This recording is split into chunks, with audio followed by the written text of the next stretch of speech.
1921 में व्यक्ति की जो जीवन शैली हुआ करती थी, वही जीवन शैली हम लोग वहां पर लोगों को जीने के लिए उपस्थित करेंगे, जिससे कि उस सनातन जीवन शैली के महत्व को व्यक्ति समझ सके। जैसे कि प्रदीप जी जुड़ चुके हैं हम लोगों के साथ में, तो जैसे कि अभी प्रदीप जी से चर्चा हुई थी मेरी, तो प्रदीप जी के सुझाव ये थे कि जैसे वहां पर प्लास्टिक का प्रयोग नहीं होना चाहिए, वहां पर स्टील के बर्तन का प्रयोग नहीं होना चाहिए, वहां पर जो रहने का तरीका है उसमें ईंट सीमेंट का प्रयोग नहीं होना चाहिए।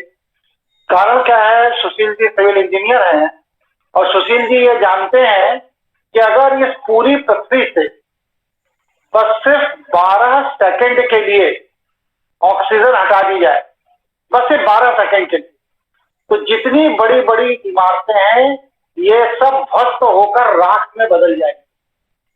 सुशील जी, आप सहमत है मेरे वैज्ञानिक पहलू से? हाँ बिल्कुल गुरु जी, बिल्कुल सहमत हूँ।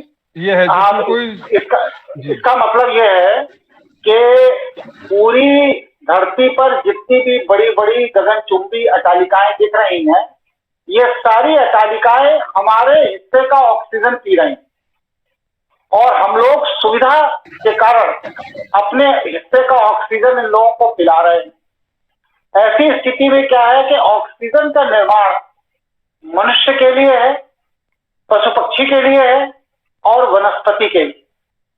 लेकिन आज जो कंक्रीट के जंगल खड़े किए जा रहे हैं प्राकृतिक जंगलों को काटकर, वह कंक्रीट के जंगल प्राकृतिक जंगलों से अधिक मात्रा में ऑक्सीजन का सेवन करते हैं। क्यों करते हैं?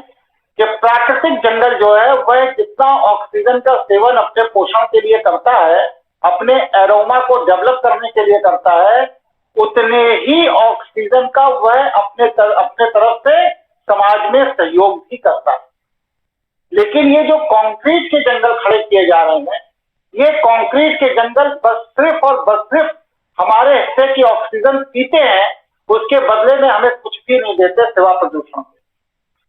ऐसी स्थिति में लोगों की जो आज जीवन शैली हो गई है कि व्यक्ति जगह जगह पर कंक्रीट के जंगलों में रह रहा है, तो उसको 15 दिन का एक कोर्स दिया जाए कि आप आइए और बिना कंक्रीट के जंगल में, प्राकृतिक जंगल में किस तरह आप जी सकते हैं। उस प्राकृतिक जंगल में वहां पर जो हट बनाई जाएगी, प्रदीप जी का सुझाव है, वो बांस और लकड़ी के उससे सामान से बनाई जाएगी। वहां पर जो भोजन सामग्री उपलब्ध कराई जाएगी, वह पूरी की पूरी भोजन सामग्री परंपरागत चूल्हे पर जिस तरह भोजन बनाया जाता है उस तरह से बनाई जाएगी। वहां पर जो व्यक्ति को मेडिटेशन कराया जाएगा वो जलाशय के किनारे कराया जाएगा।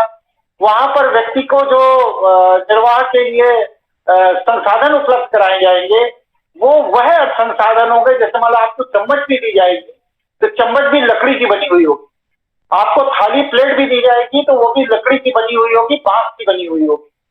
मतलब धातु का कोई भी प्रयोग उस प्रांगण में नहीं होगा, बस सिर्फ किचन के बर्तनों में जो परंपरागत, जैसे कि तांबा है, जैसे कि पीतल है, जो हम लोग के यहाँ आज से 100 साल पहले बर्तन प्रयोग होते थे, उन बर्तनों के अलावा वहां पूरा का पूरा निर्वाह घड़े के पानी है और घड़े के वो मिट्टी के गिलास हैं जिन्हें आप कुल्हड़ कह सकते हैं, और मिट्टी की कटोरियां हैं जिसमें आपको सब्जी परस के दी जाएगी, रोटी परस के दी जाएगी।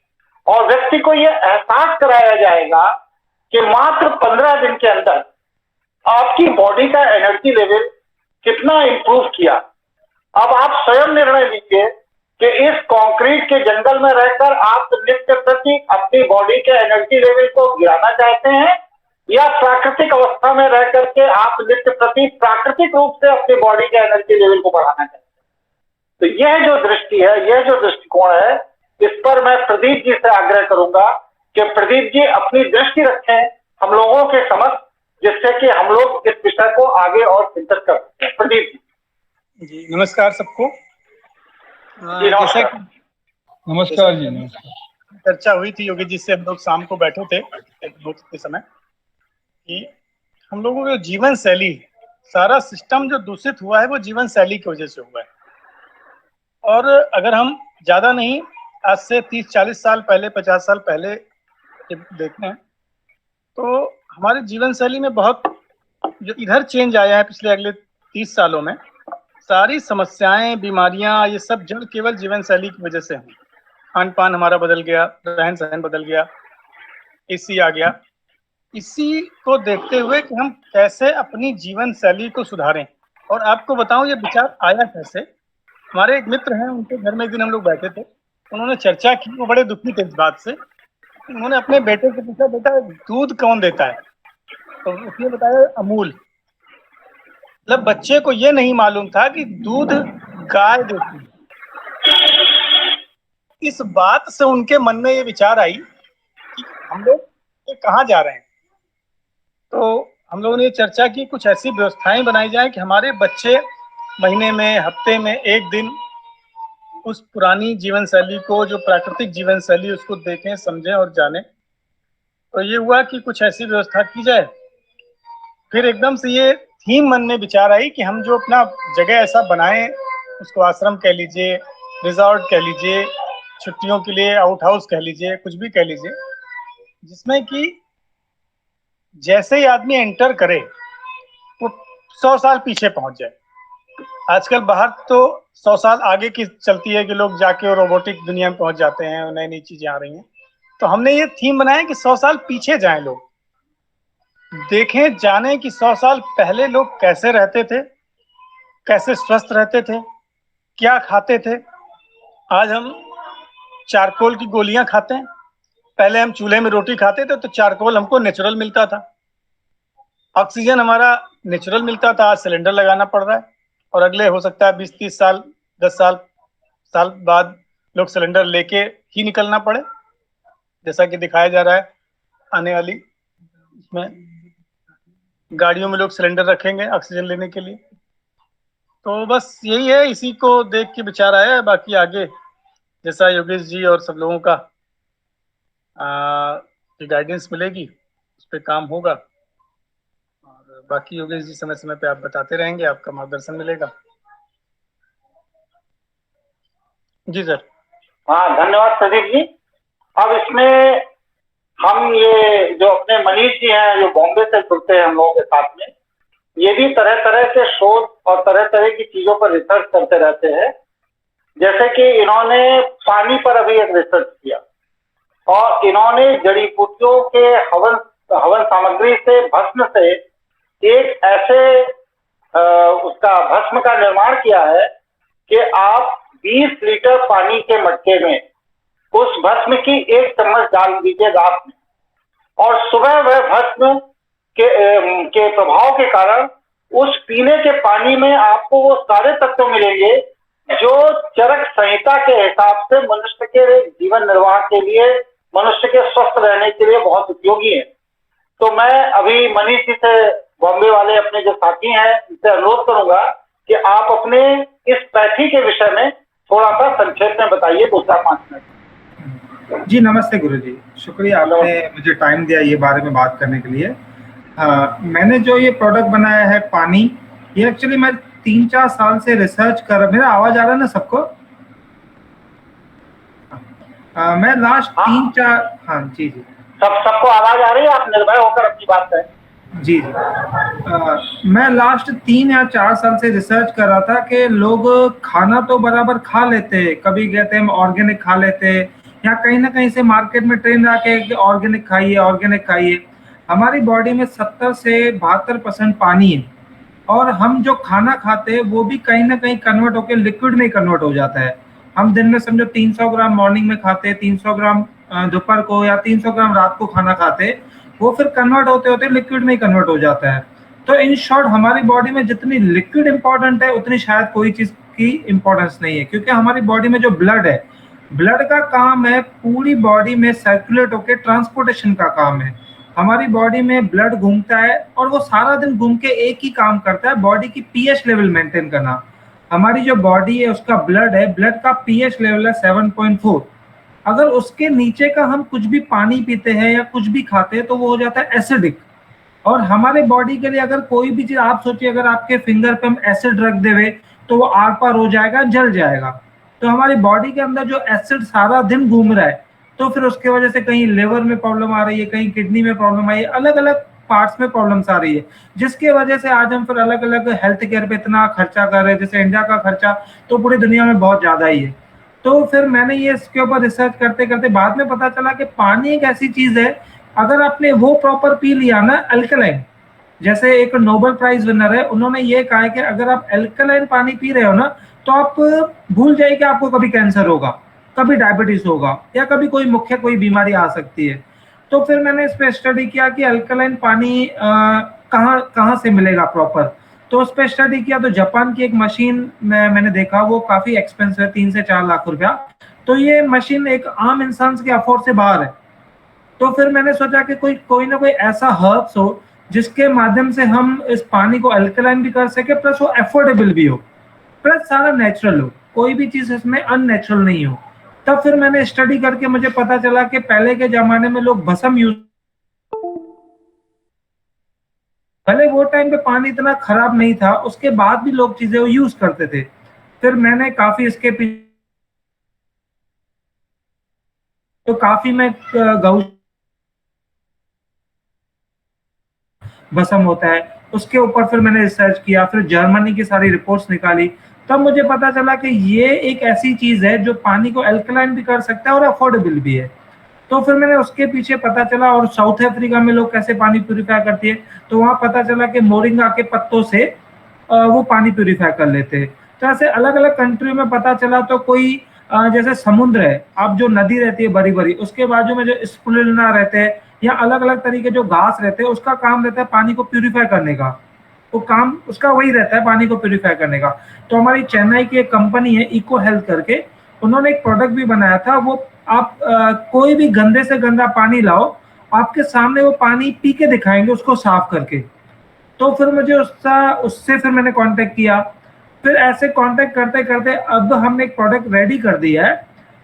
वो पानी कैसे, आपको आधा से 1 चम्मच, अगर आप 10 लीटर पानी लेते हैं तो आधा चम्मच आपको मटके में डाल देना है रात के टाइम पे, और मॉर्निंग से ये पी लेना है। अब इसमें बेनिफिट क्या क्या होगा, एक तो जो पानी का पीएच लेवल है, जो आज हम पानी पी रहे हैं 7, 6.5, हर एक गवर्नमेंट के अलग अलग के हिसाब से पानी मिल रहा है, अगर 6.5 से 7 है तो उसको 8.5 कर देगा पीएच, वो भी ऐसे विद इन मिनट्स में कर देता है। और जो इसका टीडीएस लेवल है, जो आज हम टीडीएस पी रहे हैं, वो 150, 200 अलग अलग जगह पे वेरिएशन है। जो हमको पानी पीना चाहिए एटलीस्ट, वो पीना चाहिए 350 से 400, 350 से 400 टीडीएस का। तो फिर जैसे गंगा जल है, हमने स्टडी किया कि गंगा जल का क्या टीडीएस है, तो पता चला कि वो 400 के आसपास टीडीएस है। तो फिर हमारा जो आप पाउडर है ना, वो अगर आपका 250, 200 टीडीएस है ना, 12 घंटे के अंदर वो 350 टीडीएस कर देता है। फिर मैंने स्टडी किया, जो विराट कोहली जैसे पानी पीते हैं, वो जो पानी पीते हैं वो 600 रुपये लीटर है, और उनका जो टीडीएस है ना वो भी 350 ही है, और जो उनका जो पानी है ना वो 8.5 एल्कलाइन का ही है। तो फिर ये सब होने के बाद आज हमारा प्रोडक्ट रेडी हो चुका है, हमने काफी लोगों पे भी ये दिया है। ये तो पानी को तो पीएच और टीडीएस मेंटेन करता ही है। दूसरी चीज है, अगर किसी का हाई ब्लड प्रेशर है तो वो बिल्कुल न्यूट्रल कर देता है, क्योंकि हाई ब्लड प्रेशर कब रहता है, आप टेंशन ले लिया तो आपका ब्लड प्रेशर हाई हो गया, तो वो ब्लड ही काम करता है ना। इन शॉर्ट, ब्लड को न्यूट्रल करना है। आपकी बॉडी को अगर न्यूट्रल रखना है तो ब्लड को न्यूट्रल रखना होगा। जैसे कृष्ण भगवान बोल के गए ना, आपको ज्यादा चिंता करना चाहिए ना ज्यादा खुश होना चाहिए, आपको न्यूट्रल रहना चाहिए। तो आपका ब्लड जब न्यूट्रल होगा तब आप न्यूट्रल रहोगे। तो ब्लड तब न्यूट्रल रहेगा जब आप उसको न्यूट्रल रखोगे। तो इन शॉर्ट, आपके ब्लड को न्यूट्रल रखने के लिए हमारा ये प्रोडक्ट रेडी है। अब आपको ऐसे कुछ क्वेश्चन लग रहा है कि ये कैसा, तो आप पूछ सकते हो। जी जी, चलिए, धन्यवाद मनीष जी आपको। हाँ हाँ किशोर जी मनीष जी ने जो अपनी बात रखी, क्योंकि आप कई सारी लेबोरेटरी चलाते हैं और भविष्य में भी हम लोगों की ये प्लानिंग है कि जो हम लोग ये बना रहे हैं प्राकृतिक केंद्र, इसमें जब व्यक्ति आएगा, जिस दिन आएगा, उस दिन उसकी पूरी की पूरी मेडिकल जांच का दायित्व तो आपका होगा। आप उसके बॉडी के जितने भी आवश्यक जांचें हैं उनको लैब के थ्रू कराएंगे। और इसके बाद जब 15 दिन वह व्यक्ति हमारे यहाँ रह लेगा, हमारे यहाँ के आहार विहार विचार के अनुकूल होगा, इसके बाद फिर आप मेडिकली उसके फिर सारी चीजों का परीक्षण करेंगे। और अगर आपके मेडिकल साइंस के हिसाब से ये पाया जाता है कि बिना किसी औषधि के वह व्यक्ति पहले से काफी स्वस्थ हुआ है, तो हम इससे ये सिद्ध कर सकेंगे कि हमारी जो गड़बड़ लाइफ स्टाइल है, ये गड़बड़ लाइफ स्टाइल ही हमारी सारी समस्याओं का कारण है।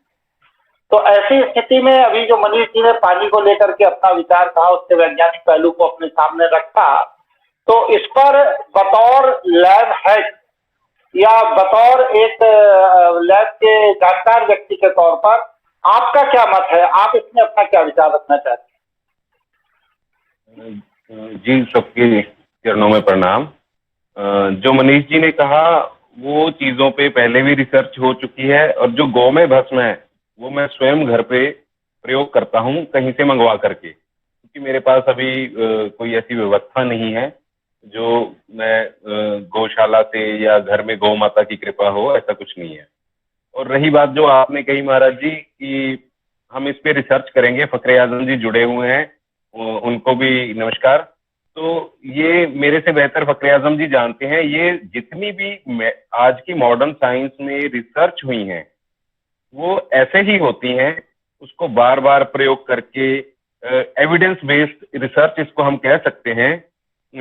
एविडेंस बेस्ड रिसर्च अगर हम इसको करें कि कोई व्यक्ति अगर हमारे पास पहले दिन आया तो उसका ब्लड शुगर लेवल क्या था, लिपिड प्रोफाइल उसका, कोलेस्ट्रॉल ट्राइग्लिसराइड लेवल क्या था, लीवर के टेस्ट उसके क्या थे, और किडनी का फंक्शन क्या था, शुगर का लेवल, HbA1c आजकल एक कॉमन बना दिया गया है प्रोफेशनली लोगों में, और थायराइड का लेवल क्या था, विटामिन डी, विटामिन B12, ये एक बहुत कॉमन टेस्ट हो गए हैं आजकल।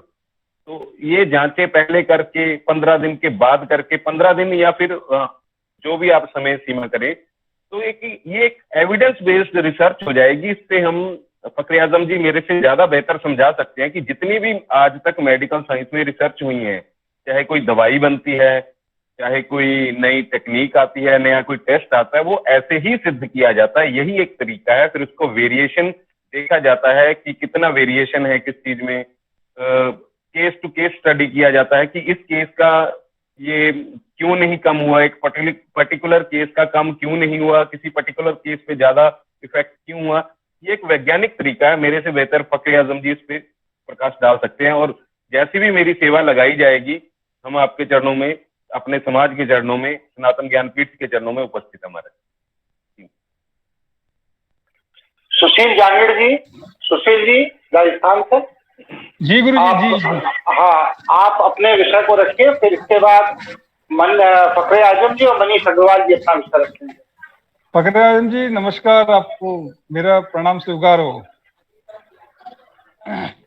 देखिए, बिल्कुल बात सही है गुरु जी, जैसे आपने बात बताई थी कि जो सीमेंट है वो सबसे ज्यादा ऑक्सीजन को कंजप्शन कर जाता है, क्योंकि जब भी हम सीमेंट का मिक्सिंग करते हैं और जब उसकी क्यूरिंग करते हैं, चाहे प्लास्टर है कोई भी है, वो अपने अंदर जो उसकी हीट रिड्यूसिंग करने की जो कैपेसिटी है वो जीवन में कभी भी डेवलप नहीं कर पाता है। तो इसलिए उसमें क्रैक्स डेवलप हो जाते हैं ऑक्सीजन अब्सॉर्ब करने के लिए।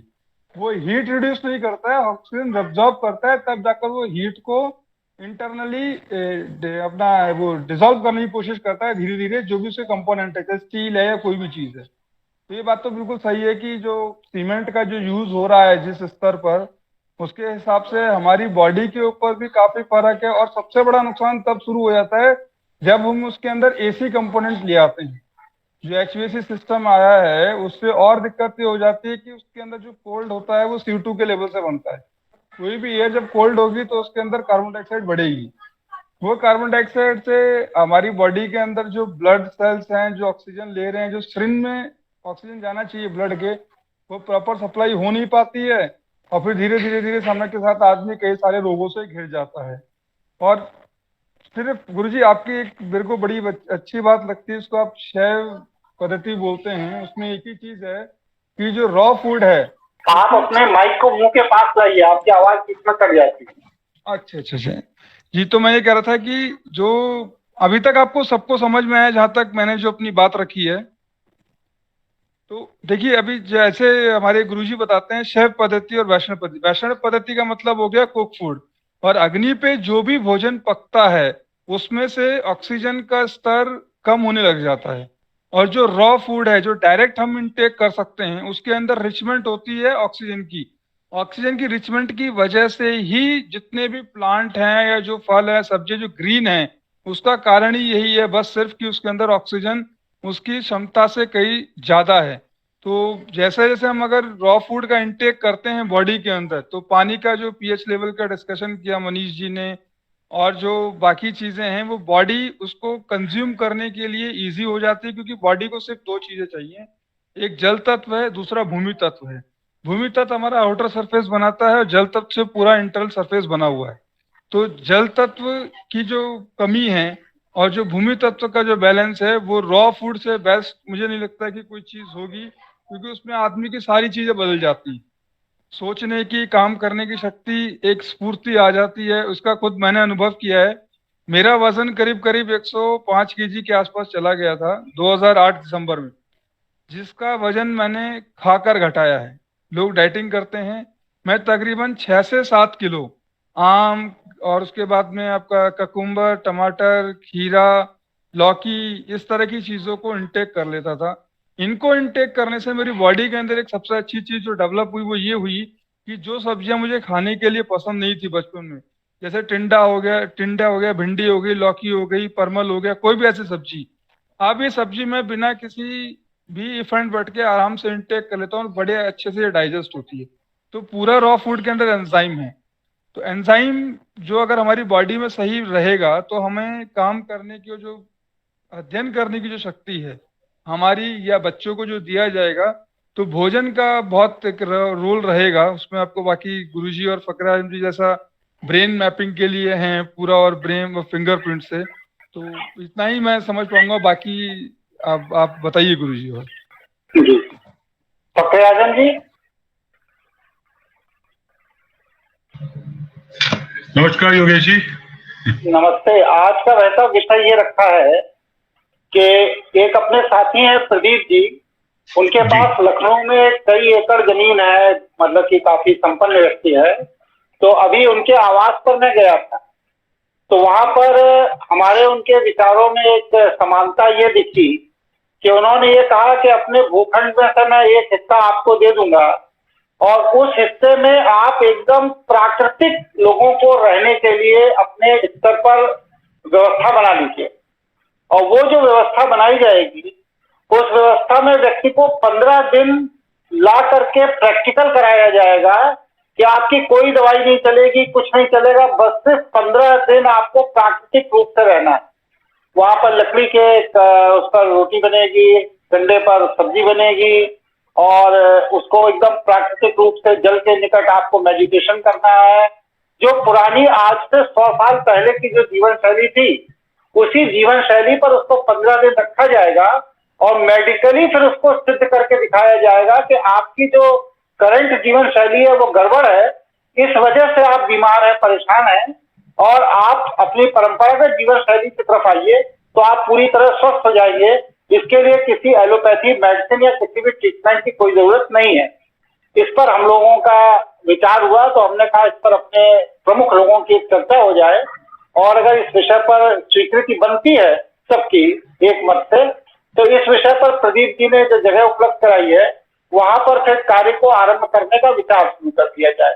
इस पर आपका विचार क्या है, आप क्या कहना चाहते हैं? योगेश जी, ये बड़ा अच्छा आइडिया है। इनफैक्ट वर्ल्ड वाइड ये एक प्रचलन कुछ साल से शुरू हुआ है रिट्रीट के नाम से, कि ये जितने भी ये थेरेपिस्ट होते हैं और होलिस्टिक गुरु जो आजकल काफी एकदम से आजकल के जमाने में निकल के आए हैं, सोशल मीडिया वाले, वो इसको एक रिट्रीट प्रोग्राम बना के करते हैं, और दुनिया के हर हिस्से में हो रहा है। वो क्या करते हैं, कोई पहाड़ का हिस्सा, कोई समुद्र के किनारे, कोई करके वो 15 दिन के लिए एक ग्रुप को ले जाते हैं, वहां रखते हैं, उनको अपने हिसाब से पकाया हुआ खाना बना देते हैं जो उनके यहाँ है, नॉनवेज, ड्रिंक सब बिल्कुल बंद होती है। उनको योग कराया जाता है, 4 बजे उठा के, अरे ये जो अभी आजकल आज जैसे आपका कुछ गुरु हैं आजकल, उनके आश्रम में यही हो रहा है, उसके प्रोग्राम चल रहे हैं, चाहे वो रविशंकर जी हों, चाहे सदगुरु जी हों, इनके यहाँ ये प्रोग्राम चलता है और साल भर चलता है, और इसमें बहुत महंगे प्रोग्राम चलते हैं। ये एक बहुत इफेक्टिव और बहुत बहुत अच्छा तरीका है, उसको कमर्शलाइज कर दिया गया, वो एक अलग बात है।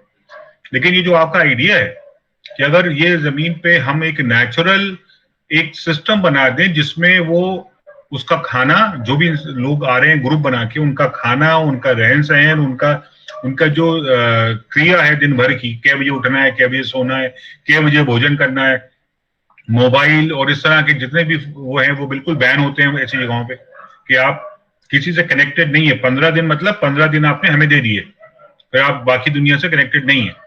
तो इसके रिजल्ट्स बहुत हैं, इसमें साइकोलॉजिकल, फिजिकल और बायोलॉजिकल तीनों इम्पैक्ट बहुत हाई लेवल पे होते हैं। देखिए, बायोलॉजिकल तो खाने पीने का परहेज करके, तो डाइटिशियन भी खाना पीना हमें रिस्ट्रिक्ट करके और हेल्थ बेनिफिट देते हैं, लेकिन जो नेचुरल आबो हवा है और जो नेचुरल एनवायरनमेंट है, वो कहीं ना कहीं हमारी साइकोलॉजी पे, हमारे ब्रेन को इफेक्ट करता है, और ब्रेन का सिग्नल हमारे ऑर्गन्स को जाता है, और ऑर्गन्स की फंक्शनिंग स्ट्रीमलाइन होती है। जो हम लोग कल वाइब्रेशन के भी आपने बात करी थी, जो हमारी बॉडी पूरे वाइब्रेशन पे है, क्वांटम थ्योरी है, और हमारे अपने भारत के पुराने इतने रिसर्चेस और स्क्रिप्चर्स हैं जिसमें ये बिल्कुल प्रूवन है कि हमारे हर कण का एक वाइब्रेशन की फ्रीक्वेंसी है, और इस तरह के प्रोग्राम से हम उस वाइब्रेशन को भी स्ट्रीमलाइन कर सकते हैं। जो आपस के क्लैश हैं, जो वाइब्रेशन चेंज हो गए हैं बिकॉज ऑफ डिस्टर्ब्ड एनवायरनमेंट, उस चीज को करेक्ट किया जा सकता है। और ये बहुत अच्छा आइडिया है, इसको अगर हम ठीक से एक सिस्टमैटिक तौर पे, और इसमें क्या क्या चीज होना चाहिए, वो अगर हम एक अच्छे से बना ले जाते हैं और उसको कर ले जाते हैं, मेरे ख्याल से ये एक सबसे सॉट आफ्टर प्रोग्राम होगा। खाली लखनऊ नहीं, ये पूरे भारत और भारत के बाहर से ये सॉट आफ्टर प्रोग्राम होगा। ये एक बहुत अच्छा आइडिया है। सुशील जांगड़ जी, आप कुछ कहना चाहते हैं? आपका मैसेज आया मेरे पास। हाँ जी, मैं ये कहना चाहता हूँ, मेरी एक बात रह गई थी गुरुजी, बीच में थोड़ी सी मैं छोड़ गया था।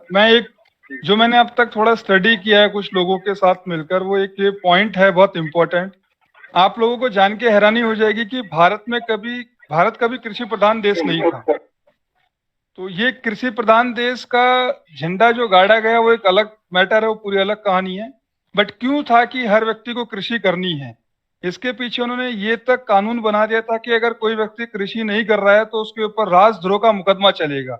अब आप सोचिए कि चाहे वो फकीर था या राजा था, उसको कंपलसरी था कि आपको एग्रीकल्चर। इसका एक मुख्य कारण जो है, मैं आपको 5 मिनट बताता हूँ। कोई भी जो वस्तु है संसार में जिसके अंदर प्राणवायु का जो स्रोत है, उसमें जो भी डैमेज स्टार्ट होता है वो इंटरनली स्टार्ट होता है, जिसको आजकल लोग बड़ा नाम देते हैं एंटीजन। एंटीजन मतलब किसी तरह के जो वायरस बॉडी में है उससे लड़ने की जो शक्ति पैदा होती है, उसको एंटीजन बोला जाता है। हमारे यहाँ पर 7 तरह के वायरस हैं, 7 तरह की एलर्जीज होती हैं। जो एलर्जी है उसका नेक्स्ट फॉर्म है ऑपोजिट, जो हम एंटीजन बोलते हैं। तो 7 तरह की एलर्जी है। पहली एलर्जी होती है ग्राउंडनट्स। जितनी भी जमीन के नीचे चीजें पैदा होती हैं वो लगभग अमूमन हर देश के, हर प्रदेश के व्यक्ति नहीं खा सकते, डाइजेस्ट नहीं होगा या कुछ ना कुछ उनको प्रॉब्लम हो जाएगी। ऐसे ही एक वस्तु आती है, उसका दूसरी टाइप की एलर्जी है, वो है ड्राई फ्रूट्स। अब ड्राई फ्रूट का मतलब सिर्फ बादाम और किशमिश नहीं होता। ड्राई फ्रूट का मतलब यह है जो भी वस्तु जमीन के ऊपर पैदा हो रही है और जो अपने ऊपर एक स्किन लिए हुए, जो आप हाथ में लोगे तो गीलापन आपको नहीं छोड़ेगी, उसे ड्राई फ्रूट बोला। टमाटर से लेकर सब चीज उसके अंदर इंक्लूडेड है। वो भी कई तरह लोगों को एडजस्ट नहीं, मतलब डाइजेस्ट नहीं होती है, कई तरह की नई प्रॉब्लम्स क्रिएट कर देती हैं। एक ये भी एलर्जी होती है जो खाने पर उनकी बॉडी में कहीं भी फंक्शनेट नहीं करेगी जाकर। तीसरे नंबर की एलर्जी है व्हीट एलर्जी।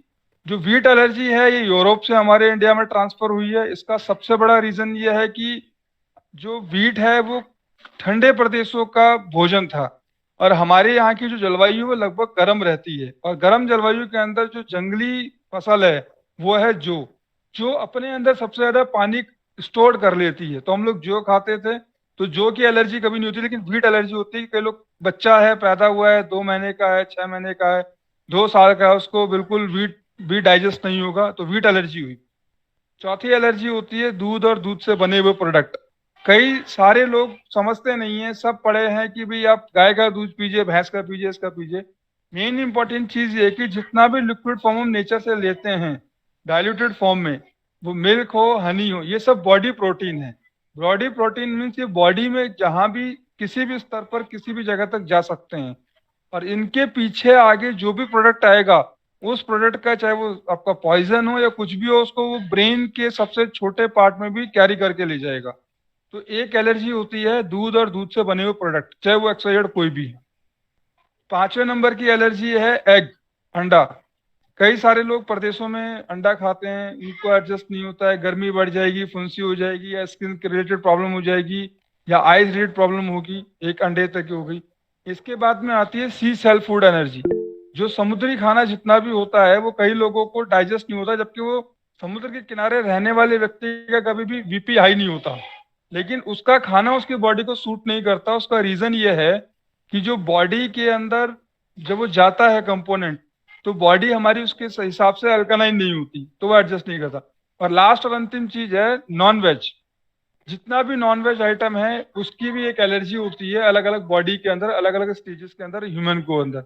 अगर किसी को 25 से 40 वर्ष में नॉन वेज डाइजेस्ट हो रहा है तो 40 के बाद नहीं होगा, किसी को 40 से पहले नहीं हो। तो ये 7 तरह की एलर्जी थी। अब सबसे इंपॉर्टेंट चीज है कि ये सारी चीजें आती हैं 2 जगह से, एक है मिट्टी और दूसरा है पानी।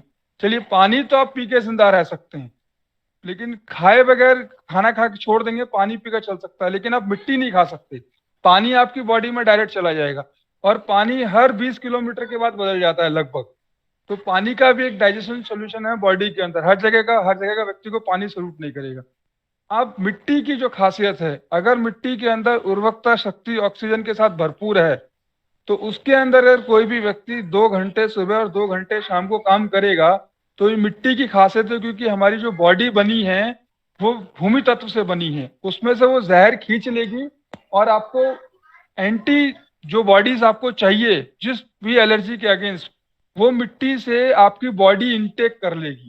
क्योंकि जब खेत में काम करेंगे तो नंगे पांव काम करेंगे, नंगे हाथों से काम करेंगे, वहां जूते वूते पहन के काम हो नहीं सकता है।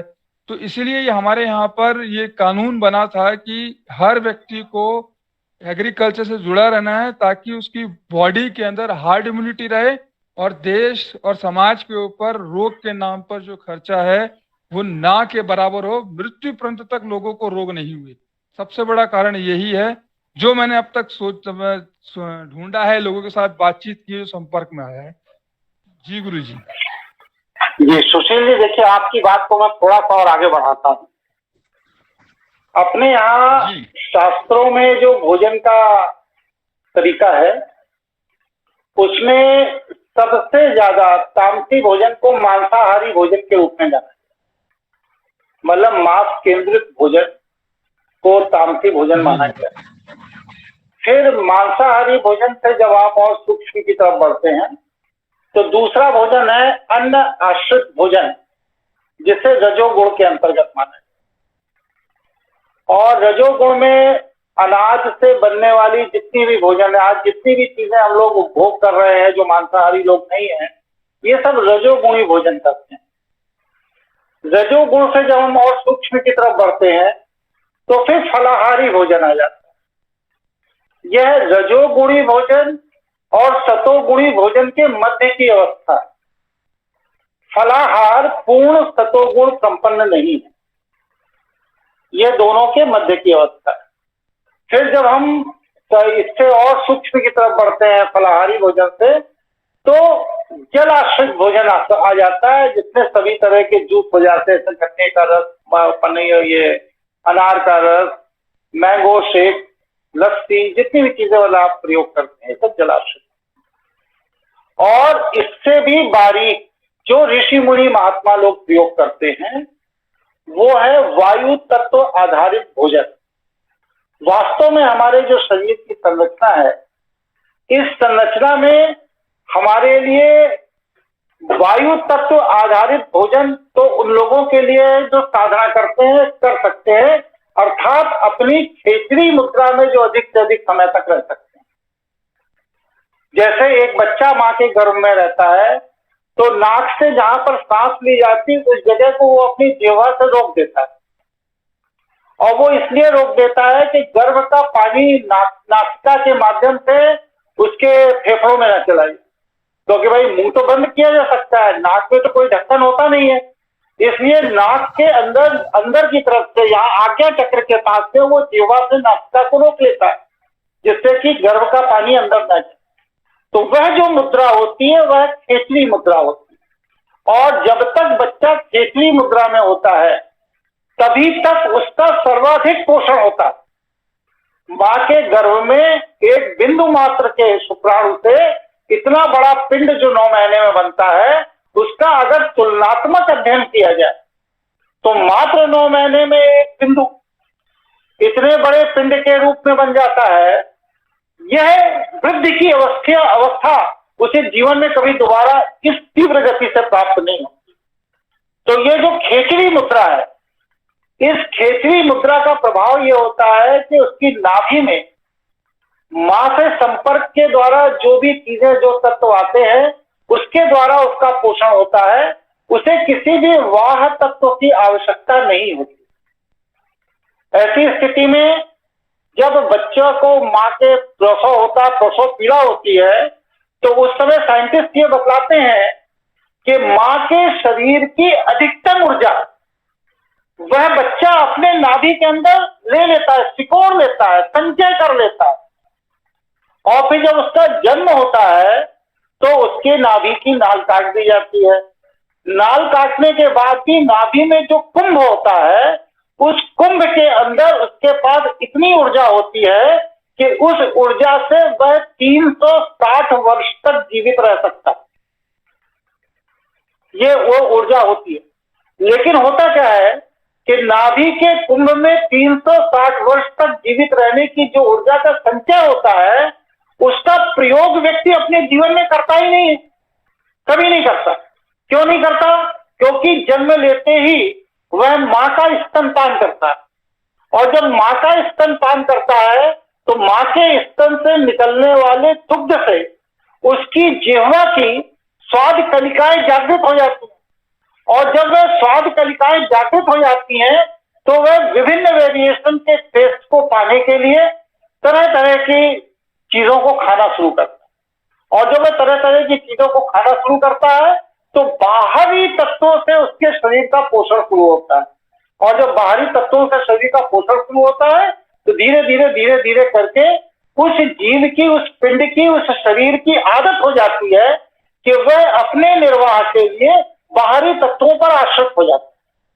तो ये जो स्थिति है, यह जो प्रकृति विरुद्ध स्थिति है, वो ये सिद्ध करती है कि मनुष्य के नाभि के अंदर का जो अमृत कलश है, जो उसे मां के गर्भ से ही प्राप्त होता है, उसका वह जीवन में कभी इस्तेमाल नहीं करता है।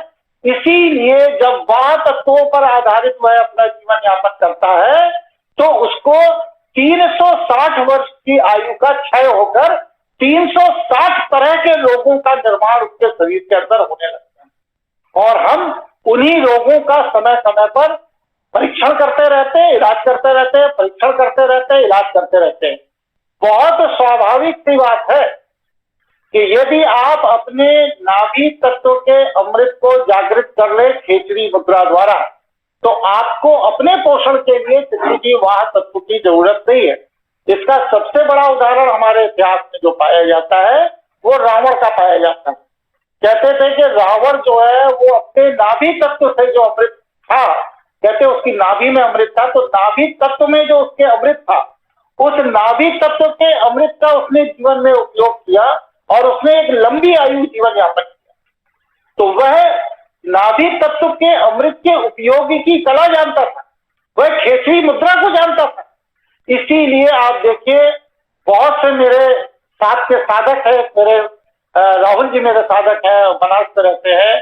सोचिए आज करीब 3.5 साल, मतलब कि वो आदमी इलेक्ट्रिकल इंजीनियर था रशिया में, उसके बाद वहां से आया, यहाँ से मुझसे उसने तंत्र साधना की। 3.5 साल हो गए, आज तक उस व्यक्ति ने जल के अलावा, मतलब गंगा जी के जल के अलावा और किसी चीज का वो सेवन नहीं करता। कोई फलाहार नहीं लेता, कोई अनाज नहीं लेता, कुछ नहीं लेता, और वो पूरी तरह से जागृत है, चैतन्य है और अपनी साधना वहां पर बनारस में रहकर करता है। मुख्य त्योहारों में वो गाय के दूध का सेवन करता है, गाय के दूध से बनी हुई बर्फी या इस तरह की चीजों का सेवन करता है। और वास्तविकता ये है कि अगर वो अपनी उंगली टेढ़ी कर दे तो यहाँ जितने लोग इस समय माइक पर हैं, इनमें से किसी भी व्यक्ति में वो सामर्थ्य नहीं है कि उसकी उंगली टेढ़ी को सीधा करके दिखा। इतनी शक्ति है उसके अंदर। क्यों? क्योंकि उसने शैव साधना पद्धति के द्वारा अपने क्षेत्रीय मुद्रा को पुनः जागृत कर लिया है और उसकी नाभि के अंदर जो उसको अमृत कलश प्राप्त हुआ है उसके द्वारा आज भी वह अपना जीवन निर्वाहन कर रहा है, अपना पोषण कर रहा है। कोई दवाई नहीं खाता, कुछ नहीं। चिता की भस्म सुबह शाम लगाता है शरीर में और गंगा जी में स्नान करता है और गंगा के अंदर जितनी देर रहता है उसकी बीच में जो वो गंगा जो जल पीता है वो पीता है, बाहर निकलने के बाद अलग से कोई जल भी नहीं पीता। तो ये जो साधना की पराकाष्ठा है, ये जो तंत्र की पराकाष्ठा है, ये मेडिकल साइंस इसके आगे फेल है। आप देखिए जैन संतों को, जैन संत अपने अंजलि के अंदर जितना खाद्य पदार्थ आता है उतने ही खाद्य पदार्थ को लेता है, इसके अतिरिक्त नहीं लेता है। इसके बाद वह पैदल चलता है, सारे सामाजिक कार्य करता है, लोगों से जनसंपर्क करता है। कहाँ गया पश्चिम जगत के कैलोरी का सिद्धांत जो बताते हैं कि इतनी कैलोरी पर डे जरूर लेना चाहिए, उतना जरूर खाना चाहिए, इतना विटामिन होना चाहिए, इतना उसमें विटामिन सी होना चाहिए, इतना विटामिन डी होना चाहिए, वो सारा सिद्धांत क्यों ध्वस्त हो जाता है एक जन संत के आगे? इसका मतलब ये जितनी भी विज्ञान की परिभाषाएं हैं ये मात्र एक मार्केटिंग का एजेंडा है, दवाइयों को बेचने का षड्यंत्र है, जांच परीक्षण, यह सब समाज को भ्रमित करने का एक षड्यंत्र है। इसके अलावा इसकी और कोई भूमिका नहीं है। इसलिए हमें वापस व्यक्ति को अपने मूल की तरफ ले जाना पड़ेगा और आप अपने मूल की तरफ जितनी तेजी से लौटेंगे उतनी जल्दी आने वाली पीढ़ी स्वस्थ होगी, समृद्ध होगी, ऐसा मेरा मत है। हमारे साथ मनीष अग्रवाल जी जुड़े हुए हैं लखनऊ से। ये मूलतः तो बिल्डर है लेकिन ये भी बहुत अच्छी समझ रखते हैं आयुर्वेद पर, मन चिकित्सा पर, होम्योपैथ पर, बायोकेमिक पर। तो मैं मनीष अग्रवाल जी से अनुरोध करूंगा कि आप हमारी इस केंद्रीय कार्यकारिणी के सदस्य हैं, आप अपने विचार को इस विषय पर व्यक्त करिए कि क्या इस तरह का कोई प्राकृतिक जीवन शैली जीने वाला अस्पताल लखनऊ के निकट तत्काल परिस्थितियों में या देश के किसी भी कोने में तत्काल परिस्थितियों में ऐसा मॉडल के रूप में स्थापित किया जाना आवश्यक है कि उसमें आदमी पहुंचकर मात्र 15 दिन के अंदर अपने शरीर के अंदर के सारे विषाणुओं को निकालकर पूरी तरह स्वस्थ हो। इस पर मनीष अग्रवाल जी आप अपना मत व्यक्त कीजिए। जी नमस्कार जी। बिल्कुल ये विचार जो है जिसमें कि एक ऐसा एक आरोग्य आश्रम नुमा एक बनाया जाए जिसमें कि हर प्रकार की छोटी सी बड़ी बीमारी लेकर के कोई भी आया हुआ इंसान उसका डायग्नोसिस हो अलग अलग पद्धतियों से और उसका इलाज भी हो। तो इसमें मैं कहना चाहूँगा कि हमारे पास जो टेक्निक्स हैं, किसी को भी व्यक्ति को आया तो उसके पहले उसकी बीमारियों का पता लगाना सबसे पहले प्रथम आवश्यक होता है। बीमारी को हम कैसे पता लगा सकते हैं? ज्योतिष के माध्यम से, क्वांटम एनालाइजर करके एक आता है, उसके थ्रू हम पता कर सकते हैं कि शरीर में किस हिस्से में कौन सी बीमारी है। एक्यूपंक्चर से हम पता लगा सकते हैं, होम्योपैथिक से हम पता लगा सकते हैं, बायोकेमिक्स के माध्यम से हम पता लगा सकते हैं, मर्म चिकित्सा के माध्यम से पता लगा सकते हैं। तो इन सारी पैथियों को कंबाइन करके जब हम किसी का डायग्नोसिस करेंगे तो बिल और उसके साथ में एलोपैथी हम भूल रहे हैं, एलोपैथी प्रदीप जी जो करते हैं वो एलोपैथी भी जरूरी। तो इन सब को लेकर के हम जब एक डायग्नोसिस करते हैं तो एक सटीक पता चलता है कि आदमी को बीमारी क्या है। मनीष जी, प्रदीप जी एलोपैथी नहीं करते, आयुर्वेदिक करते। सॉरी वो आपने बताया था किशोर जी शायद, सॉरी, जो टेस्टिंग करते हैं ना एलोपैथी में सारी। तो एक तो ये चीज हो गई। तो हम लोग सबसे पहला काम है कि किसी भी पेशेंट का एनालिसिस करें कि उसको बीमारी कौन सी है, किस हिस्से में है और क्या उसका इलाज होना चाहिए। उसके हिसाब से जो भी उसका प्रॉपर ट्रीटमेंट का तरीका है, जिसमें हर पद्धति के अंदर कुछ विशेषताएं हैं। किसी पद्धति से कोई बीमारी बहुत जल्दी ठीक होती है, किसी पद्धति से कोई दूसरी बीमारी बहुत जल्दी ठीक होती है। एक ही पद्धति से आप सारी बीमारियां बहुत जल्दी ठीक नहीं कर सकते। ठीक आप सब कर सकते हैं, जल्दी और धीमी गति की बात हो रही है। पहला चीज ये हो गया दूसरा हमारे पास जो एक एक्यूपंक्चर में भी एक पैथी है जिसमें कि हम फूड एलर्जी टेस्ट कर सकते हैं। अभी आप लोग चर्चा कर रहे थे एलर्जीज के 7 प्रकार की, सुशील जी बता रहे थे। तो किसी भी प्रकार की बॉडी में कोई एलर्जी है, उस एलर्जी को थ्रू एक्यूपंक्चर आपके ऑरा से उसको डिटेक्ट करके हम बता सकते हैं कि इसको किस चीज की एलर्जी है, खाने में, पीने में किस चीज से एलर्जी है। तो ये भी एनालिसिस हम कर सकते हैं। एक आप सुशील जी बात कर रहे थे एनर्जी की, तो मैं अध्यात्म से जुड़ करके एक एनर्जी की बात बताता हूँ। नेचुरोपैथी में हमारी मिट्टी के अंदर ये ताकत होती है कि अगर किसी भी शरीर के अंदर कोई बीमारी है तो उसको मड पैथी करके मिट्टी के अंदर उसको दफना दिया जाता था। सर बाहर रहता है, बाकी पूरा शरीर जो है मिट्टी के अंदर। तो मिट्टी के अंदर वो ताकत होती है कि आपकी सारी नकारात्मक ऊर्जा को खींच लेता है। जैसे आपका फिटकरी खींच लेता है, जैसे आपका नमक खींच लेता है, वैसे ही आपका मिट्टी भी खींच लेती है। परंतु यहाँ पर एक बात मैं कहना चाहूंगा आपको, जिस मनुष्य के अंदर साधक है, जो जिसने साधना करके अपनी एनर्जी को नॉर्मल दर्जे से ऊपर उठा रखा है, एक नॉर्मल लेवल का आदमी होता है जिसकी एनर्जी नीचे हो गई है, डाउनफॉल में हो गई एनर्जी, तो मिट्टी में जाकर के अपनी नकारात्मक ऊर्जा को वहां खत्म कर देता है और नेचुरल लेवल पे बैलेंस पे आ जाता है।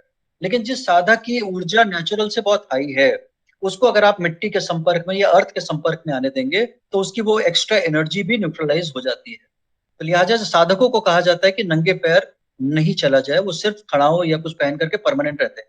जब आप मेडिटेशन करते हैं तब भी आपको किसी बॉडी को किसी भी चीज से टच नहीं करना चाहिए, वरना वो जो एनर्जी आ रही है वो ग्राउंड हो जाती है। तो एक ही हो गया। दूसरा एक चीज और है कि स्वस्थ शरीर को रखने के लिए, हम लोग जो बात कर रहे थे स्वास्थ्य के लिए, तो स्वस्थ शरीर को रखने के लिए 2 चीजें होती हैं। पहली चीज आयु, दूसरी चीज बीमारी। आयु हमारी कम कैसे होती है? वो होती है हमारे जब ऑक्सीडेटिव स्ट्रेस होता है बॉडी में। हम जो भी खाना खाते हैं उससे जो भी ऑक्सीडेटिव स्ट्रेस होता है उससे हमारी आयु कम होती है।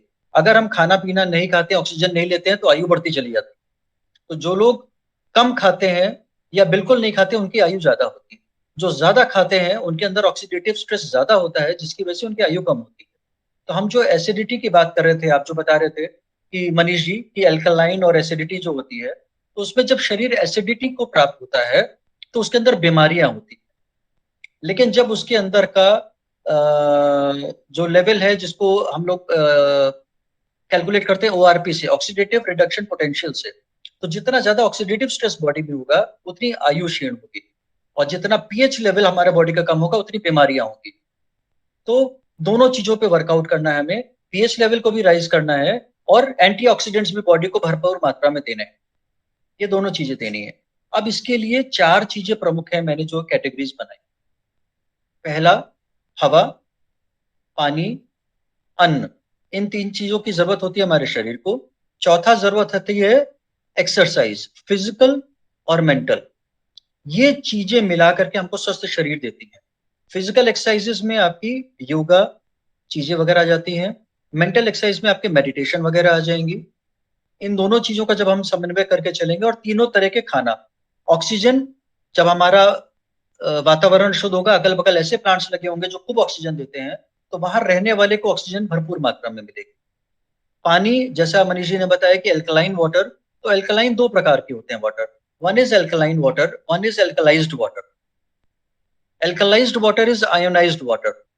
थ्रू इलेक्ट्रिक करंट हम उस पानी को हाइड्रोक्साइड्स में कन्वर्ट करते हैं, whether it is calcium hydroxide, magnesium hydroxide, और water kind of hydroxide with the negative ORP, oxidative reduction potential. तो जितना ज्यादा नेगेटिव ओआरपी होगा उतना हमारी बॉडी में एंटीऑक्सीडेंट्स बढ़ेंगे, उतना ऑक्सीडेटिव स्ट्रेस को कम करेगा, हमारी आयु बढ़ेगी। और जितना ज्यादा बॉडी अल्कलाइन होगी उतना ज्यादा हमारा पीएच लेवल को मेंटेन करेगा, बीमारियां दूर रहेंगी। बीमारी हमारे शरीर में तब होती है जब हमारी बॉडी नेचुरल 7.365 पीएच लेवल होता है ब्लड का। अलग अलग जगहों का अलग अलग पीएच लेवल होता है, तो ब्लड का पीएच लेवल 7.365, अगर ये इससे ऊपर हो जाएगा तो शरीर बीमार होगा, इससे नीचे होगा तो शरीर बीमार होगा। बैलेंस की आवश्यकता होती है। अगर कोई आदमी अन्न खाता ही नहीं है, सुबह से शाम तक खाली खाली फल और सब्जियां खाता है, फल और सब्जियां दोनों अल्कलाइन होते हैं, तो उसका पीएच लेवल आप चेक करेंगे 7.365 से ज्यादा होगा। तो ऐसे कुछ कंट्रीज हैं जहां पर अन्न कम खाते हैं लोग, बाग सिर्फ फ्रूट्स एंड वेजिटेबल्स खाते हैं, उनका पीएच लेवल हाई होता है और उनको भी बहुत गंभीर बीमारियां होती हैं अल्कलाइन होने की वजह से, उनका शरीर का पीएच लेवल अल्कलाइन हो जाता है। हमारे देश में हम लोग जो अन्न ज्यादा खाते हैं, यहाँ पर ज्यादातर हमारा शरीर का पीएच लेवल डाउन होता है, तो हमें उसको लिफ्ट करने के लिए आपका पानी का प्रयोग करना है। बट इसको चेक कैसे करते हैं किशोर जी आपको जानते होंगे एबीजी टेस्ट होता है, एवरेज ब्लड गैसेस, उसमें हमारा ब्लड का पीएच लेवल चेक होता है जिसपे 7.365 होना चाहिए, आर्टीरियल होना चाहिए। अगर वो नहीं अवेलेबल हो पाता है तो हम वेन से भी निकाल सकते हैं उसको, बट बेटर आर्टीरियल होता है। तो इतनी चीजों को, और साथ में खाने में अगर हम बात करें तो मिनरल्स और विटामिन, इन दो चीजों का हमारे स्वास्थ्य में सबसे ज्यादा असर पड़ता है। हम लोग को 3 चीजें मिलती हैं खाने से, अन्न से जो भी हम खाते हैं उसमें प्रोटीन, कार्बोहाइड्रेट्स और फैट्स। ये हमारे शरीर में ज्यादातर इसका काम होता है ऊर्जा देने का, एनर्जी देने का, प्लस मसल्स बिल्डअप करना है, फैट ग्रो करना है, और भी बहुत सारे कोलेस्ट्रॉल वगैरह का ब्रेन में फंक्शन है, उन सब चीजों में काम होता है।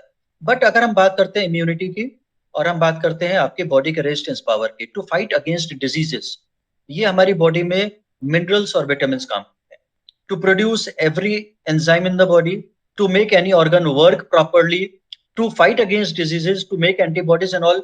जिस चीज की सबसे ज्यादा जरूरत होती है वो होता है मिनरल्स और विटामिन, और ये मिनरल्स और विटामिन हमारे पाए जाते हैं फ्रूट्स एंड वेजिटेबल्स में।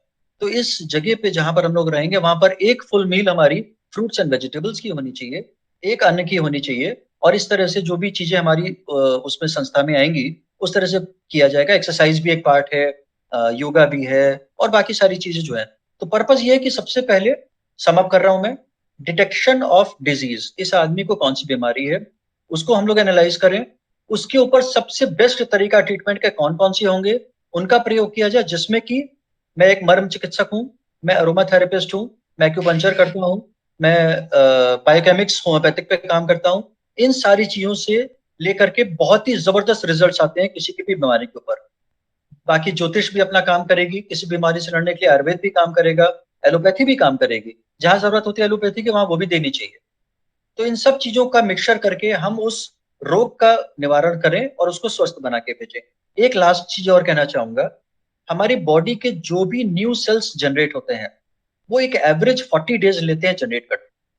अगर किसी का लीवर खराब है तो लीवर की सेल्स खराब हो चुकी हैं, वीक हो चुकी हैं, डैमेज हो चुकी हैं, जब नई सेल्स का निर्माण होगा और उनको 40 दिन दिया जाएगा पूरा निर्माण होकर स्वस्थ एनवायरनमेंट में जहां पर उनके ऊपर ओवरलोड ना हो, तो लीवर की सेल्स रीजनरेट करके हेल्दी लीवर बनेगा। तो 10-15 दिन में एक नॉमिनल सा फर्क आएगा। छोटी मोटी बीमारियां या कुछ गंभीर बीमारियां जिसमें मर्म चिकित्सा से 2 दिन में ठीक हो जाते हैं, वो तो एक मिरेकल टाइप का होगा। बट फुल ट्रांसफॉर्मेशन के लिए अगर कोई आदमी 30 दिन से 40 दिन हमारे यहाँ रहेगा तो वो नई सेल्स पूरी निर्माण हो पाएंगी, और उस समय के बाद जब आप टेस्ट कराएंगे तो वो अमेजिंग रिजल्ट्स आएंगे, ऐसा मेरा मानना है। तो इसमें आप लोग की कुछ राय हो कुछ? हाँ, इसमें मैंने स्टडी किया है काफी सेल्स, जो आप न्यू सेल्स के बारे में बात कर रहे हैं ना, इस पर मैंने काफी स्टडी किया। एक जापान की कंपनी है जो, उसका एक साइंटिस्ट था, उसका नाम मैं आपको थोड़ी देर में व्हाट्सएप सबको कर देता हूँ। उन्होंने क्या किया, उनकी कंपनी थी जस्ट लाइक इंडिया में सन फार्मा कैसे कंपनी है, इतनी बड़ी उनकी कंपनी थी, बट वो बीमार पड़ गए तो अपनी फार्मा कंपनी में गए, बोला भाई मेरे लिए कुछ दवाई बना दीजिए, मैं ये तकलीफ है मुझे, तो वो बना नहीं पाए। तो फिर ऐसे पूरे जापान में घूमे तो भी वो कहीं से ठीक नहीं हो पाए, तो उन्होंने अपनी कंपनी जो रनिंग कंपनी है वो बंद कर दी। फिर वो अलग अलग हिमालयन पे गए, जस्ट लाइक जापान के हिमालयन में गए, चाइना गए, इंडिया, नेपाल, भूटान, अलग अलग जगह पे गए। फिर उन्होंने देखा कि हमें कुछ ना कुछ जड़ी बूटियों में कोई तो ताकत है ना, कि इतना योगी इतने साल जीते बिना कुछ खा पी के। तो फिर जब उनको पता चला तो उन्होंने 50 जड़ी बूटी इकट्ठी की और उसके ऊपर रिसर्च करना स्टार्ट किया। अपने सारे कंपनी जो काम कर रहे थे सबको कहा कि आप इस पे स्टडी कीजिए, तो उनमें से कहा कि मुझे टॉप 10 निकाल के दीजिए। फिर टॉप 10 निकालने के बाद उन्होंने कहा मुझे टॉप 3 निकाल के दीजिए। फिर लास्ट में उन्होंने टॉप सिंगल, जो दुनिया की सबसे बेस्ट चीज उन्होंने निकाली, तो वो है जौ, जो आपसे पहले भी बात हुई थी, पर जौ का घास। तो उन्होंने क्या किया कि भाई ये क्यों जौ का घास, आखिर इसमें क्या खास है। तो पहली चीज इसमें ये पता चली कि दुनिया का जो पहला घास उगा था वो जौ था। अब उसमें और एक स्टडी ये हुई कि जैसे गाय है, गाय को हम घास खिलाते हैं, जब वो दूध देती है तो उसमें सारे मल्टीविटामिन्स कहिए या सारी पौष्टिक तत्व आ जाते हैं जो एक हमारे शरीर के लिए बहुत इंपॉर्टेंस है। तो उन्होंने देखा कि आखिर ये बार्ली ग्रास में और क्या क्या है। तो उन्होंने देखा, जो आप सेल्स की बात कर रहे हो ना, तो उन्होंने कंटिन्यू 1 साल तक लिया। 1 साल के अंदर उसकी पूरी बॉडी न्यू हो गई। उनको जो बीमारियां थी, लिवर बोलिए या जो अलग अलग तरीके की बीमारी थी, वो सारी की सारी डॉक्टर के बाद जब उन्होंने 1 साल के बाद लैब टेस्टिंग करवाया तो उन्होंने कहा आखिर आपने ऐसा क्या किया है। 364 डेज तक उसको कोई रिजल्ट नहीं आया था, कोई भी रिजल्ट नहीं आया था उसको, बस माइनर रिजल्ट आई थी। बट 366 दिन जब हो गए ना, तब उसकी बॉडी के पूरे सेल्स ही न्यू बन गए।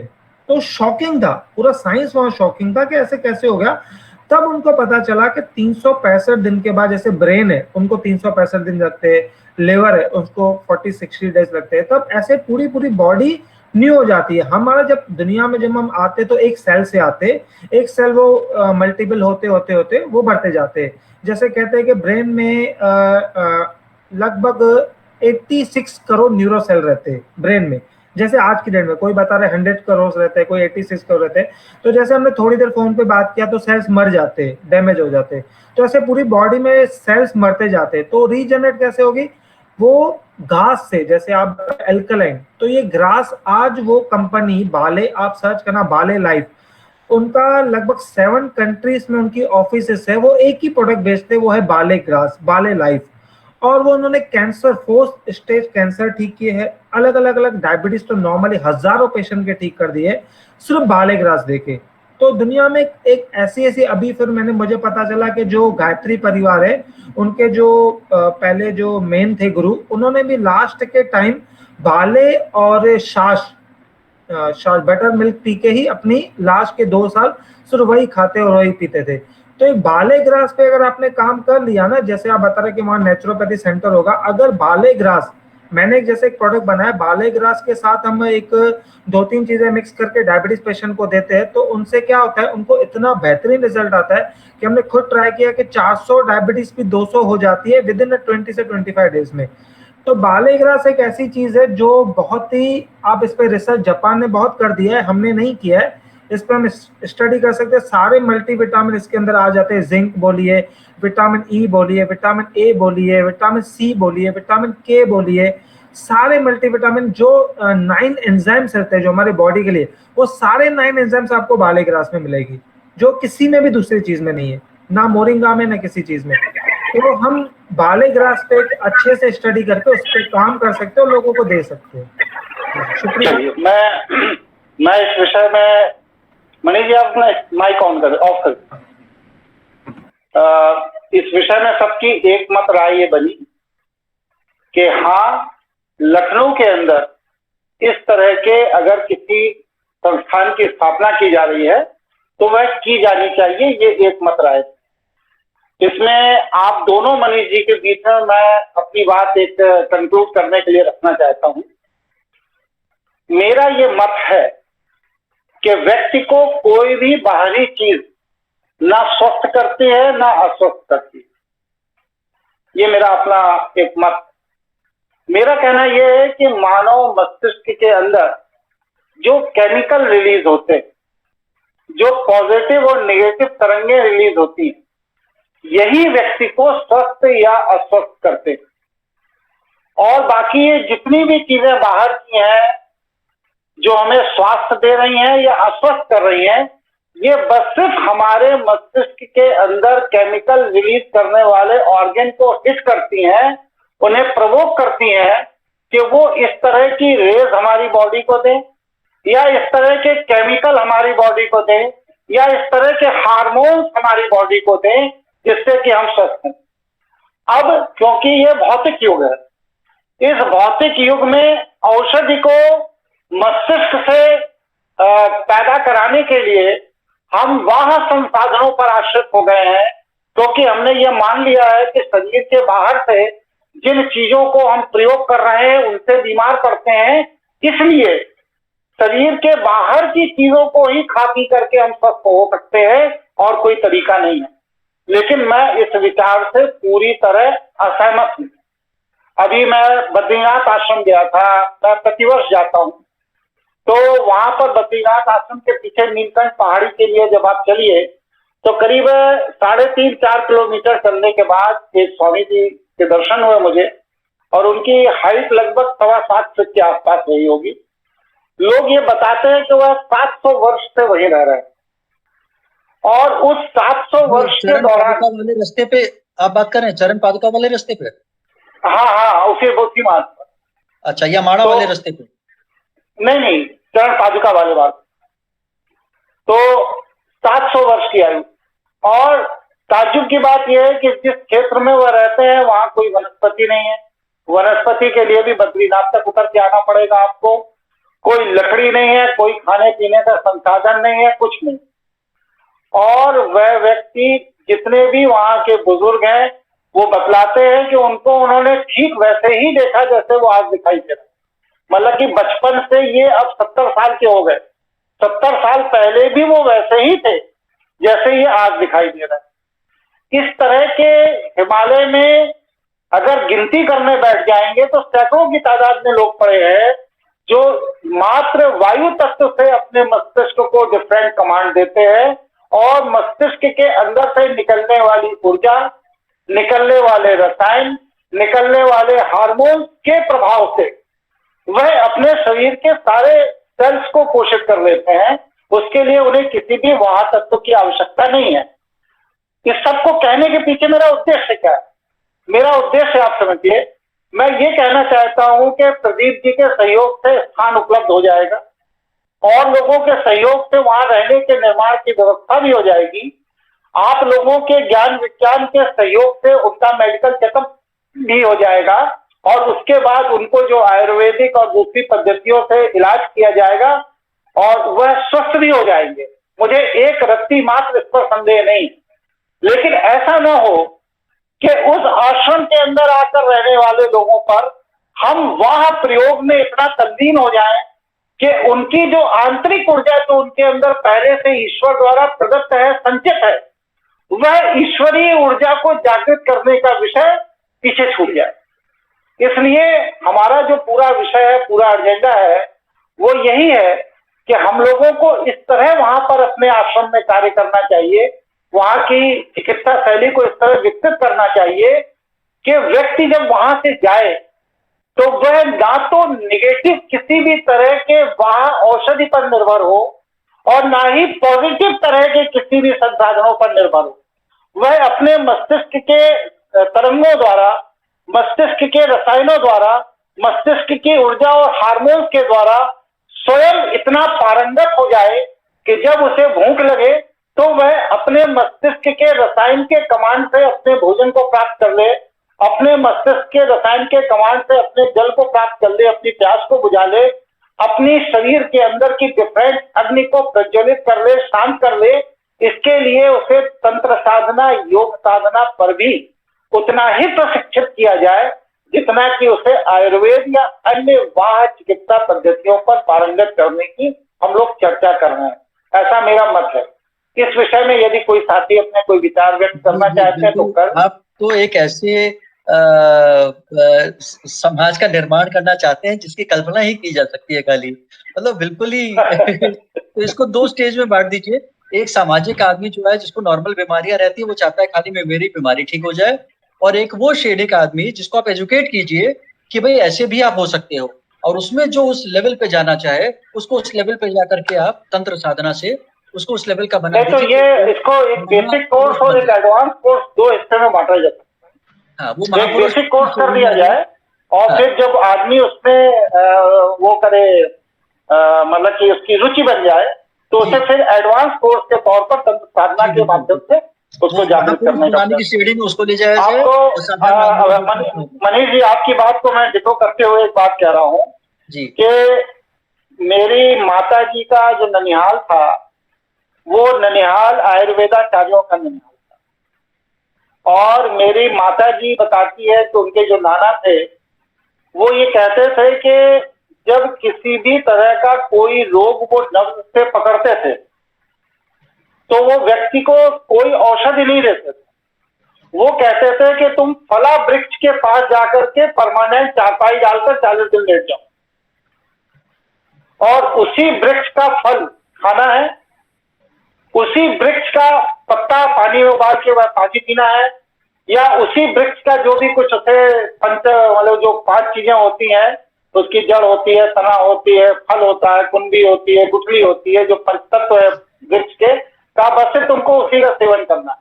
क्योंकि मेरी मम्मी बताती है कि उनके नाना जी का कहना यह था कि वृक्ष के अंदर जो लिक्विड रसायन जिसे हम एरोमा कहते हैं, जिसके कारण हर वृक्ष की एक अपनी स्मेल होती है, एक अपनी पहचान होती है, वो एरोमा जब वह लेता था तो उस एरोमा से उसके मस्तिष्क के अंदर की जो विशेष ग्रंथि है जो इनएक्टिव हो गई है वो एक्टिव हो जाती थी, और उसके एक्टिव होते ही शरीर के अंदर उस तरह के रसायन बनने शुरू हो जाते थे, और उस रसायन के बनने के बाद व्यक्ति की मानसिक तरंगें निर्मित होने लगती थी और व्यक्ति स्वतः स्वस्थ हो जाता था। तो ये जो पैसे को स्वास्थ्य से जोड़ा गया, इस पैसे को स्वास्थ्य से जोड़ देने के कारण बहुत सा विज्ञान का वो पहलू है जिसे लोग जानते हैं, लेकिन अगर अभी हम किसी से कहें कि आप फला वृक्ष के नीचे जाकर चारपाई डाल के लेट जाओ स्वस्थ हो जाओगे, तो शायद वो मुझे 500 रुपए मेरी फीस नहीं देगा।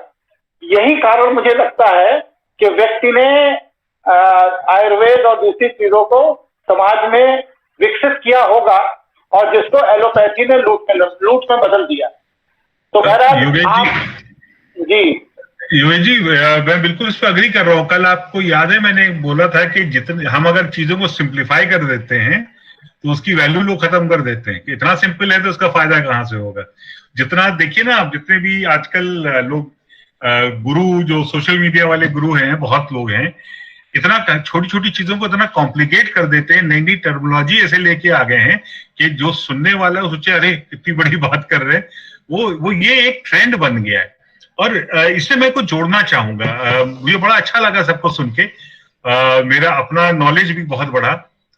मनीष अग्रवाल जी जो अभी बात कर रहे थे बहुत क्लियर, क्रिस्प और बहुत एक सीक्वेंस में उन्होंने पूरी चीज को एक प्रेजेंट कर दिया। उसमें एक चीज मिसिंग है जो मैं तब से ऐड करना चाह रहा था, मैं अपने को रोक नहीं पा रहा था। वो मिसिंग चीज क्या है कि हमने सारी पद्धतियों की बात कर ली कि हमारे जितने भी तरीके हैं किसी को क्योर करने के। जो आपने बोला योगेश जी कि हमारा ब्रेन जो है, हमारा जो मेंटल लेवल है, हमारा जो ब्रेन और साइकोलॉजिकल ट्रस्ट जो है, आधे से ज्यादा बीमारी को ठीक करने की जड़ वो है। बिकॉज हमारे ऑर्गन्स और हमारे जितनी भी शरीर में चीजें हैं उसके इंस्ट्रक्शंस कहाँ से आते हैं? ब्रेन से आते हैं। जितने भी हमारे अच्छे जूसेस या अच्छे एंजाइम्स या अच्छे और बुरे एंजाइम्स जो हमारे लिए पॉजिटिव है, कुछ पॉजिटिव नहीं है, हैप्पीनेस एंजाइम्स, ये सारे ट्रिगर कहाँ से होते हैं? हमारे ब्रेन से होते हैं। तो जो हमारी पद्धति है, जो हम ये फिंगरप्रिंट एनालिसिस करते हैं, इससे ये पता चल जाता है कि किस व्यक्ति का ट्रस्ट फैक्टर का ट्रिगर क्या है। इस पे हमारे ही प्रोसेस को एक रिसर्च किया है डॉक्टर ने, वो अपना पीएचडी थीसिस कर रही थी, तो उन्होंने हमारा प्रोसेस लेके पेशेंट का ट्रस्ट एनहांस करके उसके जो आउटकम्स हैं ट्रीटमेंट के वो प्रीपोन कर लिए। उन्होंने प्रॉपर पीएचडी थीसिस डाली है, डॉक्टरेट उनका अवार्ड हो गया इस बेसिस पे। उसमें उन्होंने हमारे ही सिस्टम यूज किया। हमारे ऑफिस में सैंपल सेट्स लेके आते थे, लोगों को लेके आके उन्होंने पूरा किया।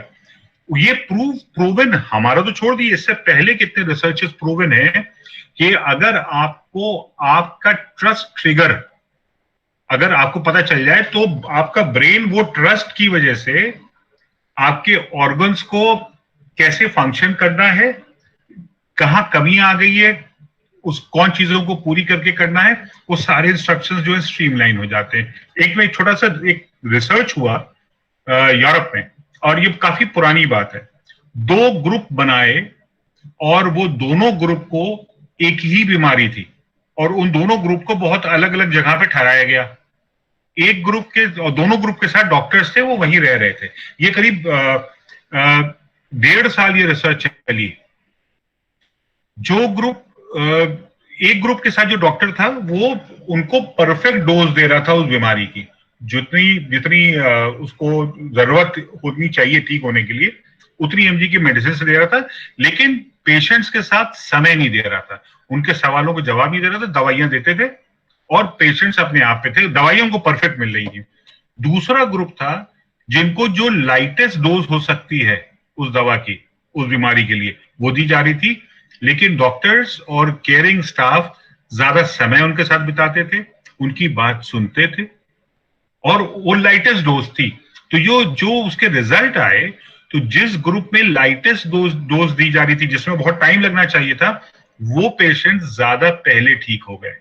और ये एक ग्रुप नहीं, 1.5 साल में कई ग्रुप पे उन्होंने ये ट्राई किया। तो ये इसका एक आउटकम ये निकल के आया कि क्योंकि हमारे शरीर को हम ही को ठीक करना है। बाहर की जितनी भी हम दवाइयां बाकी चीज लेते हैं वो स्टिमुलेंट्स हैं, वो हमारे आर्टिफिशियल स्टिमुलेंट्स हैं जो बॉडी में जाके उस ऑर्गन को एक्टिवेट कर देते हैं टेम्परेरी तौर पे। और वो करने में जो एलोपैथी है उसको करने में साइड इफेक्ट्स भी काफी होते हैं कि एक चीज को एक्टिवेट किया, हो सकता है किसी दूसरी चीज में कुछ ना कुछ पहुंचा हो। ये बहुत रिसर्चेस चल रही हैं इस पे। लेकिन अगर हम साइकोलॉजिकल एस्पेक्ट, यानी हमारे ब्रेन का ट्रिगर अगर ये हो जाए कि हाँ ये चीज जो मैं ले रहा हूं, आप देखिए ना योग और इवन जो बीमारियां, मैं अपना एग्जांपल देता हूं। मैं ये जब अभी 3 अप्रैल को कोविड हुआ, तो 7वें दिन, मैं अपना पर्सनल एक्सपीरियंस बता रहा हूं, 7वें दिन मैं होम क्वारंटाइन पे था। मैं हार्ट पेशेंट हूं, तो कोविड सेंटर ने कहा आप हॉस्पिटल में भर्ती हुई है, मैंने मना कर दिया।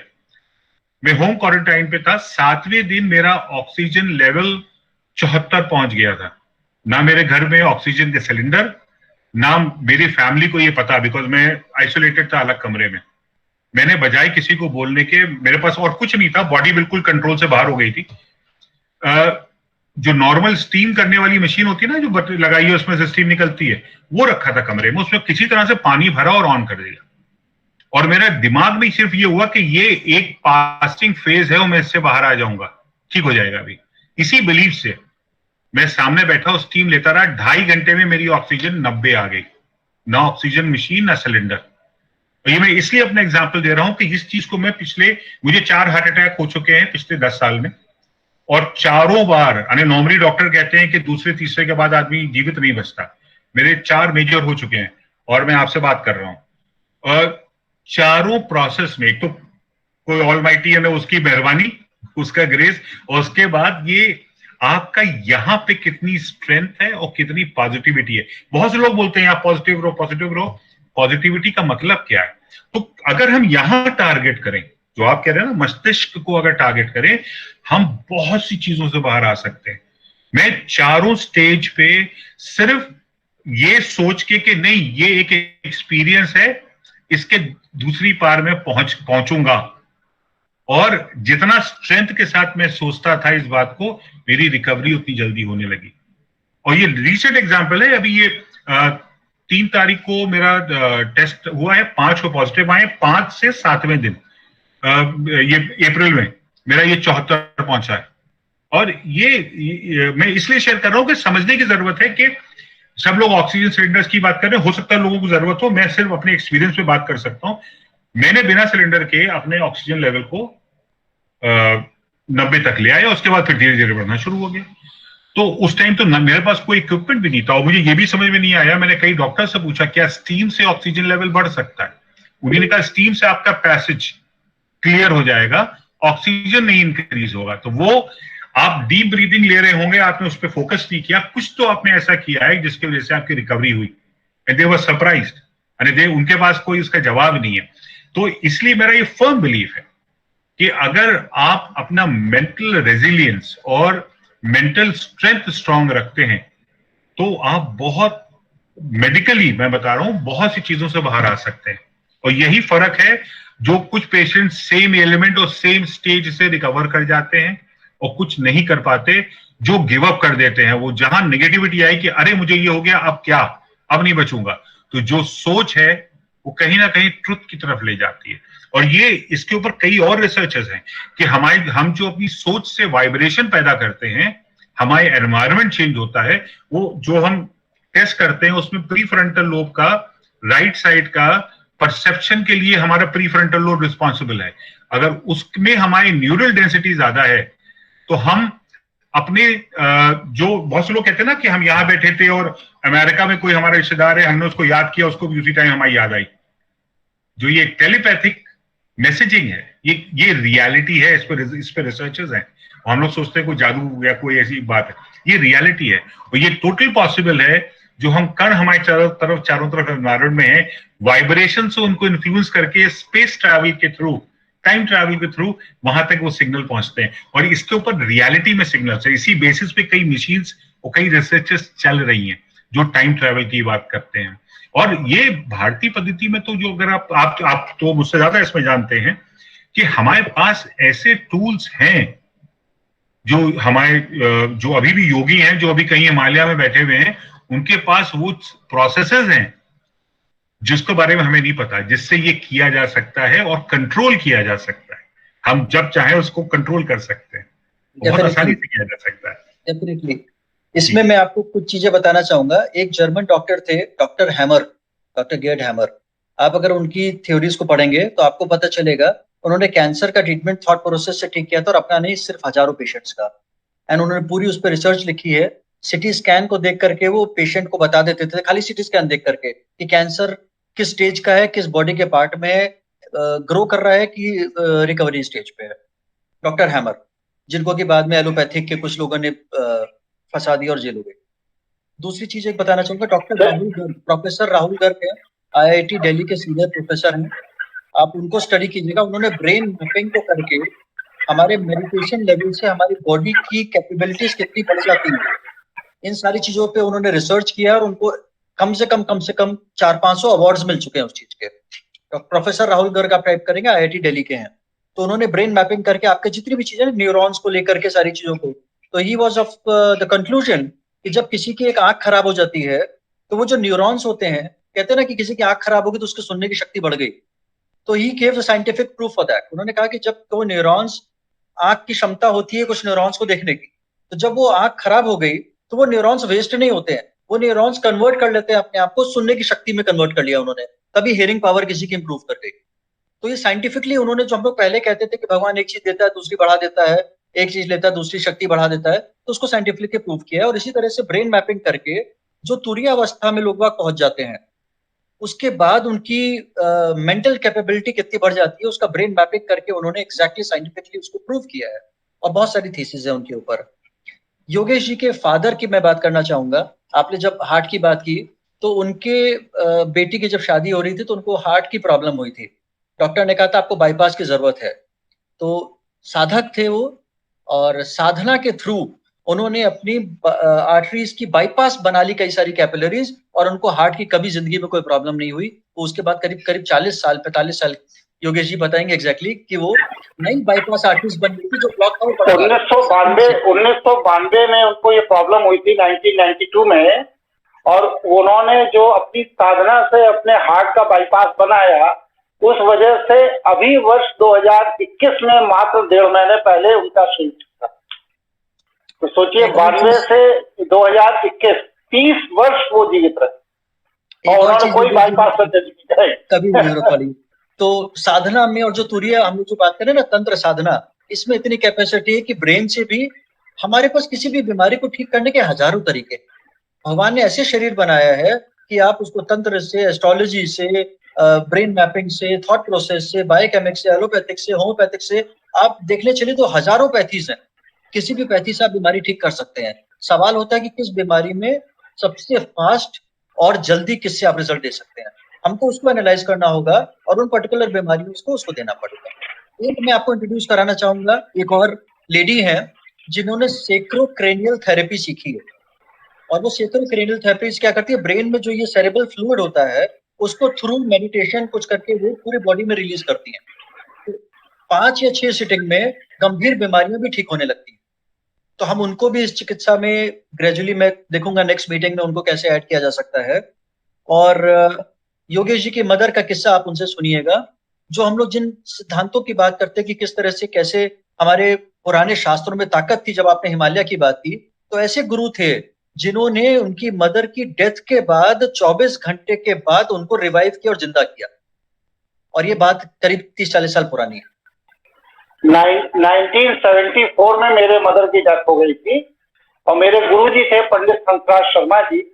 उन्होंने माता जी की मृत्यु के 8 घंटे बाद उनको पुनर्जीवित किया, और वह वर्ष 2016 तक जीवित रहे।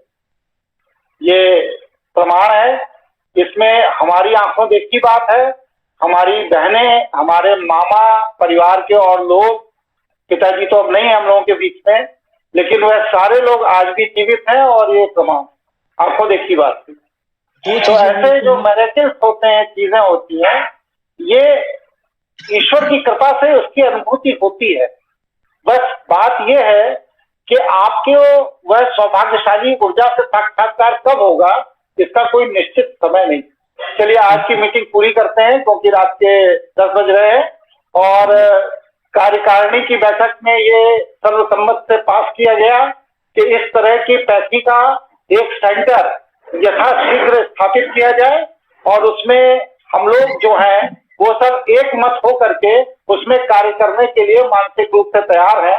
ऐसी मैं बात आपकी समझ पाया हूँ, इसलिए अब इस दिशा में आगे कार्य करेंगे।